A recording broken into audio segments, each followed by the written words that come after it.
यही दशा हुआ था बलिया में अभी माननीय बड़े भाई पवन सिंह के साथ।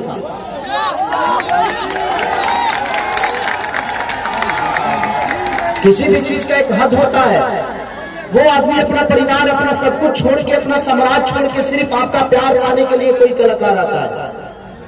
और आप सबको इतना भी थोड़ा सा भी ध्यान दिए भाई, आप किसी के फंक्शन को एक पत्थर से बिगाड़ दोगे। मनोरंजन अलग होती है। अगर आपको ज्यादा ही चर्बी है तो आप एक बार आओ, मेरे से लड़ लो, चाहे किसी से भी लड़ लो, इतने सारे बाउंसर है।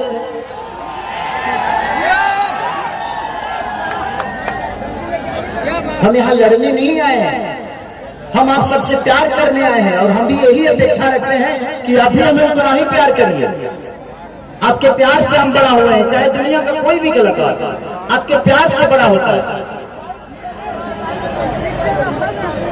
और आप लोग बताइए, शांतिपूर्वक अगर बैठ कर देख लेंगे तो मैं भी 1-1.5 घंटे में निकल जाऊंगा।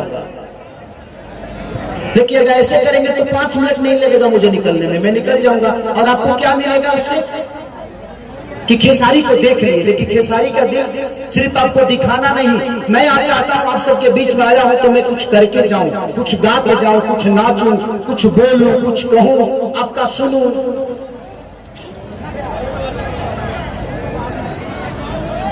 मत करिए प्लीज, चाहे ऐसे इधर के लोग हो या इधर के लोग हो, चाहे इधर के लोग हो चाहे किधर के लोग हो। आपको अच्छा नहीं लग रहा है, आपको खेसारी पसंद नहीं है तो बुलाने गए थे तुमको, नहीं ना? अगर खेसारी पसंद नहीं है तो हम बुलाने नहीं गए थे। एक मुखिया, एक आपके पंचायत का मुखिया आया, इतने व्यवस्था करने में कम से कम, और खेसारी को बुलाने में 50 लाख रुपए का खर्चा होगा। और तुम्हारी औकात 50 रुपए की नहीं होगी जो ढेला चलाया होगा।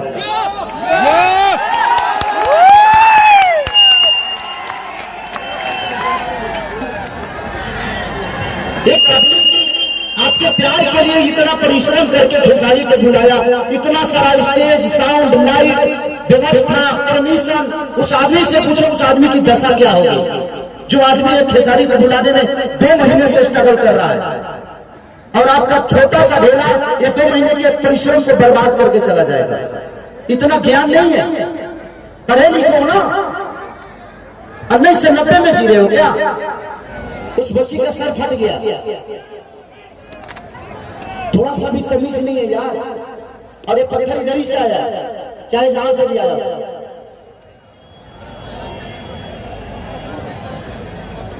क्या कोई गाएगा?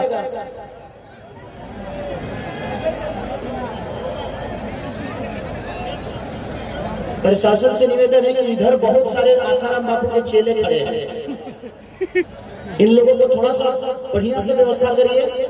2-4 ही लोग हैं जिनको बहुत ज्यादा चर्बी है।